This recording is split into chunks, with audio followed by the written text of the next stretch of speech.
अस्सलामुअलैकुम स्टूडेंट आज हम लेसन 16 में ट्रिगर्स को यूज़ करना सीखेंगे और ये देखेंगे कि ट्रिगर्स हमारे पास क्या होते हैं और क्यों यूज़ किए जाते हैं। पहले कुछ इसके बात कर लेते हैं कि स्टोर प्रोसीजर हमारे पास इससे पहले हमने स्टोर प्रोसीजर के बारे में पढ़ा था स्टूडेंट्स। तो स्टोर प्रोसीजर हमारे पास यूज़ होते थे कुछ क्यूरीज स्टोर करने के लिए। स्टूडेंट्स हमारे पास trigger special kind of store procedure होते हैं जो कि एग्जीक्यूट होते हैं सर्टेन एक्शन पे किसी भी टेबल के। फॉर एग्जांपल आप टेबल के अंदर जो डेटा है उसको इंसर्ट कर रहे हैं, डिलीट कर रहे हैं या अपडेट कर रहे हैं। इस पे हमारे पास कोई भी इस सर्टेन एक्शन पे जो चीज़ फायर होती है वो हमारे पास ट्रिगर कहलाती है और ट्रिगर हमारे पास स्टोर प्रोसीजर ही होते हैं। बट हमारे पास वो खुद ऑटोमेटिकली एग्जीक्यूट हो जाते हैं जब हमारे पास टेबल के डेटा पे कोई एक्शन परफॉर्म होता है। स्टूडेंट्स यहाँ पे जैसे कि लिखा है, it is a database object which is bound to a table and is executed automatically. You can explicitly invoke triggers. आप एक्सप्लिसिटली ट्रिगर्स को इन्वोक नहीं कर सकते। स्टूडेंट्स जब आप टेबल के अंदर कोई भी डेटा इंसर्ट करते हैं वो ऑटोमेटिकली एग्जीक्यूट हो जाते हैं, फायर हो जाते हैं। ट्रिगर्स हमारे पास student basically 3 action query types होती हैं जिसमें इंसर्ट, अपडेट, डिलीट आता है। बेसिकली ट्रिगर्स को 2 पार्ट्स में क्लासिफाइड किया जाता है जिसमें हमारे पास आफ्टर ट्रिगर्स और इंस्टेड ऑफ ट्रिगर्स होते हैं। पहले बात कर लेते हैं स्टूडेंट आफ्टर ट्रिगर्स की। इस ट्यूटोरियल में बात करूंगी आफ्टर ट्रिगर की which is after insert, after update and after delete. After triggers की बात करूं स्टूडेंट्स तो फर्स्ट ऑफ ऑल मुझे 2 टेबल्स क्रिएट करने पड़ेंगे। एक वो टेबल होगा जिसमें मैं अपना डेटा इंसर्ट करूंगी विच इज़ बेस टेबल, और सेकंड स्टूडेंट्स टेबल मेरे पास वो टेबल होगा जिसमें मेरे पास जो भी एक्शन परफॉर्म होगा उसके अकॉर्डिंग क्यूरीज इंसर्ट हो जाएंगी। फॉर एग्जाम्पल स्टूडेंट्स मैं बात कर लूँ कि अगर मैं इस टेबल के अंदर कोई चीज़ डिलीट कर दूँ, अपडेट करूँ या फिर इंसर्ट करूं तो मैं चाहती हूं कि मेरे पास दूसरे टेबल के अंदर जो कि मेरे पास फ्रंट एंड पे उस यूज़र को नज़र नहीं आएगा जो कि फर्स्ट टेबल के अंदर कोई भी एंट्री करेगा, सेकंड टेबल में मैं इसको स्टोर करवा लूँगी।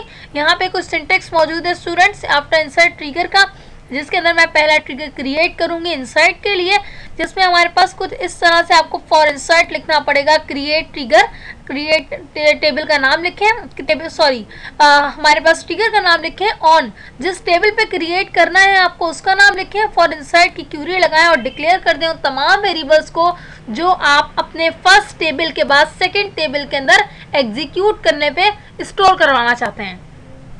और स्टूडेंट्स वो तमाम वेरिएबल्स ये वही वेरिएबल्स होंगे जो कि आप उनके लिए कॉल करेंगे, उन चीज़ों के लिए कॉल करेंगे, उन फील्ड्स के लिए कॉल करेंगे जहां आपके पास स्टोर करवाना है आपको। इसी तरह स्टूडेंट स्टैक की क्यूरी लिखिए, उसके बाद क्या रिजल्ट आएगा वो नीचे मौजूद है। आफ्टर अपडेट की बात करूँ तो उसके अंदर अपडेट का जिक्र है स्टूडेंट्स, और डिलीट की बात करूँ तो इसमें डिलीट का काम करना है आपको जिस तरह आपने अपडेट और इंसर्ट पे काम किया। इसके बाद स्टूडेंट कुछ हमेशा की तरह कुछ प्रैक्टिकल की बात कर लेते हैं। जैसे कि मैंने आपको बताया कि आपको सबसे पहले 2 टेबल्स क्रिएट करने पड़ेंगे। ये डेटाबेस मेरे पास क्रिएट हुआ है, मैं सबसे पहले 2 टेबल्स क्रिएट कर लेती हूँ स्टूडेंट्स।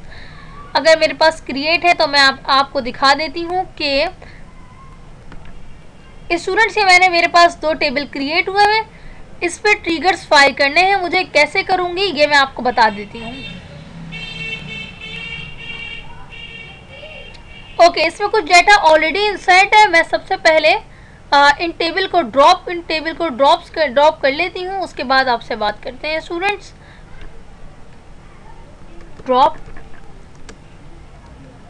ड्रॉप लिखेंगे, टेबल लिखेंगे, टेबल का कीवर्ड लिखेंगे और टेबल का नाम आपके पास टेबल ड्रॉप हो जाएगा स्टूडेंट्स। बिल्कुल इसी तरह मैं सेकंड टेबल को भी ड्रॉप कर देती हूँ।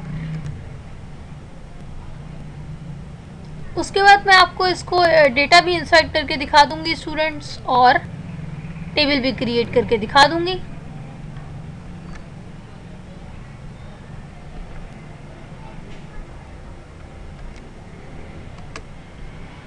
ये भी मैं स्टूडेंट्स ड्रॉप कर देती हूँ यहाँ पे।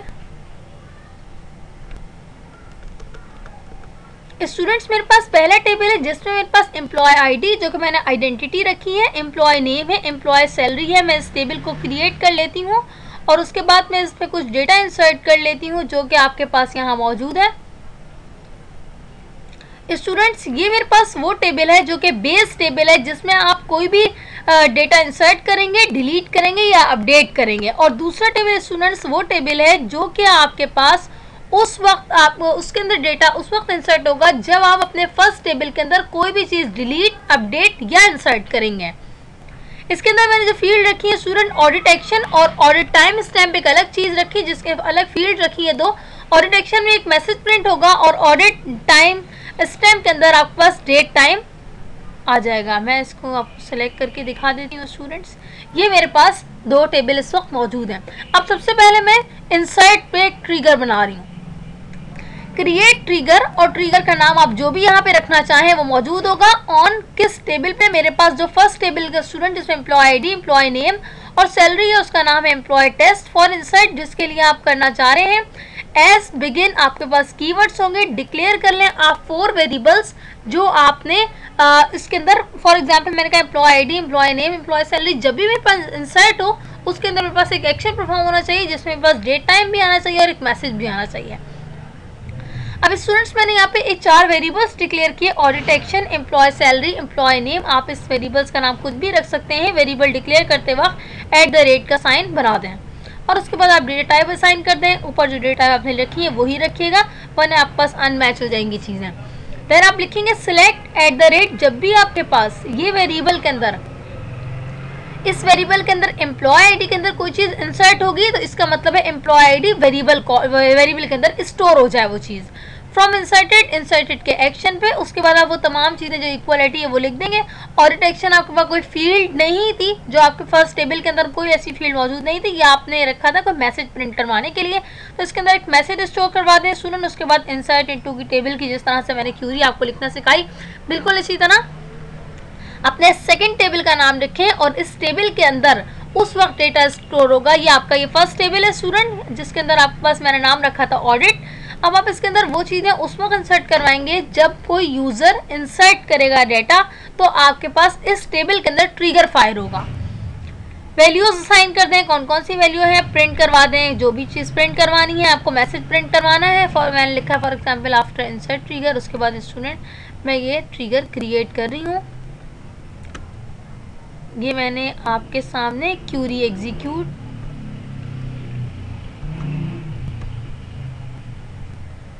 स्टूडेंट्स ये मैं यहाँ से इसको एग्जीक्यूट कर लेती हूँ। ये मेरे पास क्यूरी एग्जीक्यूट हो गई और ट्रिगर फायर हो गया, ट्रिगर क्रिएट हो गया। अब मैं स्टूडेंट्स इसके अंदर डेटा अपडेट कर रही हूँ।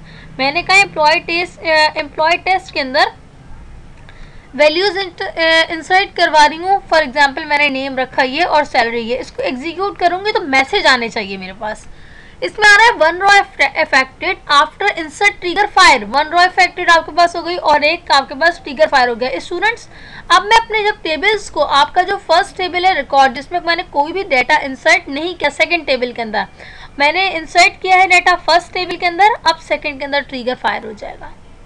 ये देखें स्टूडेंट मेरे पास जो ऑडिट टेस्ट टेस्ट ऑडिट के नाम से टेबल था उसमें मेरे पास रिकॉर्ड आ गया कि आपके पास ऑडिट एक्शन पे इंसर्ट ट्रिगर फायर हुआ है। बिल्कुल इसी तरह स्टूडेंट्स इसके बाद मैं बात कर लेती हूँ डिलीट की। ये मेरे पास एक क्यूरी लिखी हुई है स्टूडेंट्स, आप देख लें इसका सिंटेक्स क्रिएट ट्रिगर, उसके बाद आप नाम रखेंगे बिल्कुल इसी तरह जैसे मैंने प्रीवियस में रखा। ऑन जिस टेबल पे आपको क्रिएट करना है, for insert, for delete, for example आप डिलीट कर रहे हैं तो हम डिलीट रखेंगे यहाँ। एज बिगिन बिल्कुल इसी तरह जैसे प्रीवियस आपने वेरिएबल डिक्लेयर किया तो हम वेरिएबल डिक्लेयर करेंगे। उन वेरिएबल को आपके जो वेरिएबल्स हैं फील्ड के किस फील्ड के इक्वल है वो डिफाइन करेंगे। ऑडिट एक्शन पे क्या मैसेज आपको प्रिंट करवाना है वो डिफाइन करेंगे। और इंसर्ट कौन सी ऐसे फील्ड है जिन पे इंसर्ट करने पे ये वेरिएबल कॉल होंगे, तो ये सब चीज़ें आप यहाँ पे लिखेंगे। प्रिंट के अंदर मैसेज प्रिंट करवा देंगे और एंड का कीवर्ड लिख देंगे। मैं एक ट्रिगर क्रिएट कर रही हूँ या आफ्टर डिलीट ट्रिगर। स्टूडेंट्स ये मेरे पास ट्रिगर क्रिएट हो गया। अब अगर मैं अपने एम्प्लॉय टेस्ट वाले टेबल में से कोई भी चीज़ डिलीट करूँगी, कोई भी रिकॉर्ड डिलीट करूँगी तो मेरे पास ट्रिगर फायर होगा। ये मैंने एक रिकॉर्ड डिलीट कर दिया स्टूडेंट, फ्रंट एंड में यूज़र को नज़र नहीं आ रहा है, जिसके आप जिसको अथॉरिटीज़ दे रहे हैं डिलीट करने की, उसने बस आपको एक मैसेज दे दिया आफ्टर डिलीट ट्रिगर फायर। उसको ये नहीं पता कि आपके पास ये चीज़ें कहीं जाके स्टोर हो रही हैं। अब आपने एक टेबल के अंदर इसको स्टोर करा हुआ है स्टूडेंट्स, मैं आपको सिलेक्ट करके दिखा देती हूँ दोनों टेबल्स।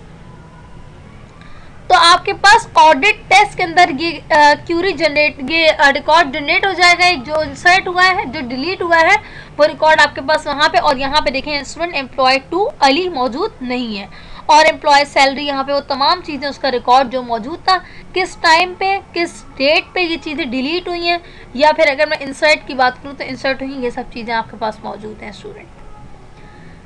इसके बाद स्टूडेंट्स अपडेट की बात कर लेते हैं। तो अपडेट की क्यूरी भी आप कुछ इसी तरह से लिखते हैं, क्रिएट लिखें, ट्रिगर का कीवर्ड लिखें, उसका नाम लिखें, ऑन किस टेबल पे क्रिएट कर रहे हैं, फॉर अपडेट, अगर इंसर्ट होता तो इंसर्ट लिखते, डिलीट होता तो डिलीट लिखते आप। एस बिगिन के कीवर्ड लिखेंगे, वेरिएबल डिक्लेयर करेंगे, कौन सा वेरिएबल किसके बराबर है, यहाँ पे इक्वल टू के बाद आप अपनी फील्ड के नाम लिखेंगे। From inserted, insert updation basically student insertion होती है, आप कोई ना कोई रिकॉर्ड इंसर्ट कर रहे होते एज अ अपडेट। तो उसके बाद आप लिखेंगे फ्रॉम इंसर्ट आई, आपके पास ये जो वेरिएबल मौजूद है। उसके बाद आप लिखेंगे अगर आपके पास एम्प्लॉय नेम अपडेट होता है तब भी आपके पास मैसेज आना चाहिए दिस कि अपडेट हो गया। अगर आपके पास एम्प्लॉय सैलरी अपडेट होती है तब भी आपके पास आफ्टर अपडेट। स्टूडेंट्स आप सोचेंगे कि आईडी क्यों नहीं लिखी, आईडी इसलिए नहीं लिखी क्योंकि आईडी मेरे पास आइडेंटिटी है जो कि ऑटो जनरेट होता है। इसी तरह इंसर्ट आपको जिसको करवाना है, जिस टेबल के अंदर करवाना है, वो तमाम फील्ड्स के नाम लिखें, वैल्यू असाइन करें और एक मैसेज प्रिंट करवा दें। ये मैं स्टूडेंट्स एग्जीक्यूट कर रही हूँ। एक आफ्टर अपडेट ट्रिगर को मैंने एग्जीक्यूट किया। अब अगर मैं कोई भी डाटा अपडेट करूंगी तो मेरे पास ट्रिगर फायर हो जाएगा, ये मैं आपको बता देती हूँ। स्टूडेंट्स यहाँ पे आपके पास एक मैसेज आ गया जो कि मैसेज मौजूद है, one row affected after update trigger fire. अब मैं अगर आपको इन दोनों टेबल्स को रिट्रीव करके दिखाऊं तो आपको पता चल जाएगा कि अपडेट हो गया रिकॉर्ड नीचे टेबल के अंदर और ऊपर आपके पास ट्रिगर फायर हो गया। स्टूडेंट्स मेरे पास एक रिकॉर्ड, मैंने रिकॉर्ड 1 अपडेट किया जिसके अंदर मैंने अपडेट किया और उसके अंदर मैंने क्या इंसर्ट किया, अपडेट करके क्या चीज़ वहाँ पे लिखी, वो आपके पास पूरी ऊपर मौजूद है। एम्प्लॉय नेम आईडी एक जनरेट हो गई और उसके बाद आपने रिकॉर्ड जो अपडेट हुआ है, मैंने क्या चीज़ अपडेट की थी स्टूडेंट्स, मैं आपको दोबारा दिखा देती हूँ। मैंने सैलरी अपडेट की थी। ये स्टूडेंट्स मैंने यहाँ पे मेरे पास ID 1 में जो सैलरी मौजूद थी प्रीवियस, उसको मैंने अपडेट करके 3000 किया था। तो मेरे पास ये रिकॉर्ड आपके पास आ गया कि इस वक्त ये रिकॉर्ड अपडेट हुआ है। इसके बाद स्टूडेंट इनेबल डिसेबल की बात करें, आप ट्रिगर्स को इनेबल भी कर सकते हैं और डिसेबल भी कर सकते हैं। इनेबल का मतलब होता है किसी भी चीज़ को इनेबल करना और डिसेबल का मतलब होता है उसको डिसेबल कर देना कि वो आपके पास अब वर्क नहीं करेगा। ये मैंने एक डिसेबल करके दिखा देती हूँ। आपके पास डिसेबल हो गया और आपके पास इंसर्ट ट्रिगर वर्क नहीं करेगा। मैं एक डेटा इंसर्ट कर लेती हूँ। फॉर एग्जाम्पल मेरे पास इंसर्ट की क्यूरी मौजूद है दिस। ये देखें स्टूडेंट, इंसर्ट ट्रिगर फायर नहीं हुआ क्योंकि मैंने उसको डिसेबल कर दिया है। अब मैं अगर उसको इनेबल कर दूंगी तो वो फायर हो जाएगा मेरे पास। स्टूडेंट्स ये आपके पास ये मैंने इनेबल कर दिया। अब मैं अगर कोई रिकॉर्ड इंसर्ट करूंगी तो मेरे पास ट्रिगर फायर हो जाएगा।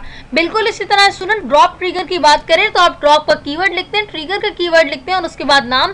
फॉर एग्जांपल स्टूडेंट्स मैंने ये 3 ट्रिगर क्रिएट किए थे, तीनों को मैं ड्रॉप कर देती हूँ तो मेरे पास ये तीनों ड्रॉप हो गए। स्टूडेंट्स मैंने आज के लेक्चर्स में आप लोगों को ट्रिगर्स को यूज़ करना सिखाया जिसमें मैंने इंसर्ट, डिलीट और अपडेट रिकॉर्ड पर ट्रिगर फायर करें। अगर आप अपने बेस टेबल के अंदर कोई भी चीज़ इंसर्ट करें, डिलीट करें या अपडेट करें तो सेकंड टेबल में आपके पास ट्रिगर फायर हो जाएगा। स्टूडेंट्स अगर आपको मेरे ट्यूटोरियल पसंद है तो मेरे चैनल को सब्सक्राइब करें मज़ीद नोटिफिकेशन के लिए और वीडियोज़ जो आप लाइक करें। Thank you so much. अल्लाह हाफ़िज़।